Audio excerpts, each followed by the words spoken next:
இந்திய சமூகத்தை பொறுத்தளவுல பெரும்பான்மையாரோட ஆசை, கனவு, லட்சியம் எல்லாமே சொந்தமாக ஒரு வீட்டை உருவாக்குறதாங்க. அதுக்காகவே தங்களோட வாழ்நாளில் பாதி காலங்கள் செலவழிக்கிறாங்க அப்படின்னா அது போய் கிடையாது.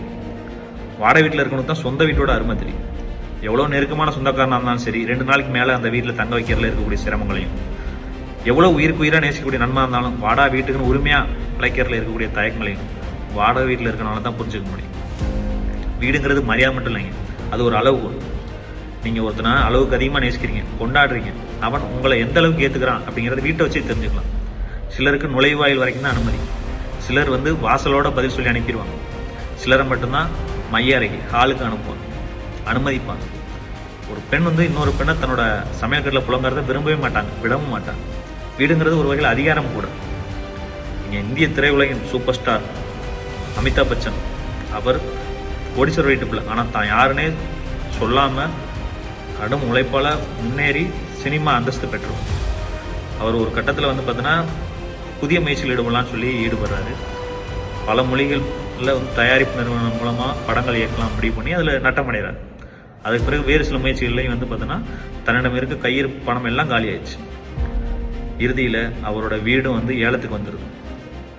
இதற்கு பிறகு அவரால் தாங்கிக்க முடியல. மும்பையில் இருக்கக்கூடிய ஜூஹு பகுதியில் அவருடைய வீடு ஏலத்துக்கு போயிடுச்சு. தன்னுடைய அந்தஸ்து பார்க்கல, நட்சத்திர உயரம் பார்க்கல, அடுத்து சின்னத்திரைக்கு வந்தார். அப்போ அறிமுகமானதான் அந்த குரோர்பதி நிகழ்ச்சி. அதன் மூலமாக திரும்ப மக்களோட நெருக்கத்தை ஏற்படுத்தினார். அதுக்கு பிறகு பல்துலக்கிலிருந்து பாத்ரூம் ப்ரெஸ் வரைக்குமான விளம்பரங்கள் அத்தனை நடித்தார். 3 வருஷத்தில் கடனை எல்லாம் அடைச்சிட்டு அதே வீட்டை திரும்ப வாங்கிட்டு அந்த பகுதியிலே 3 வீடை வாங்கினார். வீடுன்றது ஒரு வகையில் நமக்கு உணர்ச்சியும் தரக்கூடிய ஒரு இடமா தான் இருக்கு. நம்மளை கோவப்படுத்தி, உங்களுக்கு சொந்தமாக ஒரு வீடு இருக்குது, நீங்கள் அந்த வீட்டில் வளர்ந்துருக்கீங்க அப்படின்னா முதல்ல நீங்கள் நன்றி சொல்ல வேண்டியது உங்கள் அப்பா அம்மா.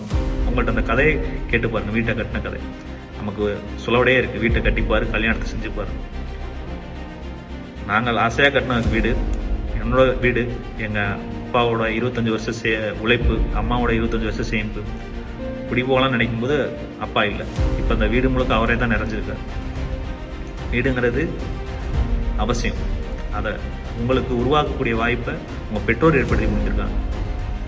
நீங்கள் உங்கள் பிள்ளைகளுக்கு ஹீரோவாவீங்க. எல்லாத்துக்கும் ஒரு வீடு, எல்லாத்துக்கும் ஒரு கனவு, எல்லாத்துக்கும் ஒரு லட்சியம். நன்றி.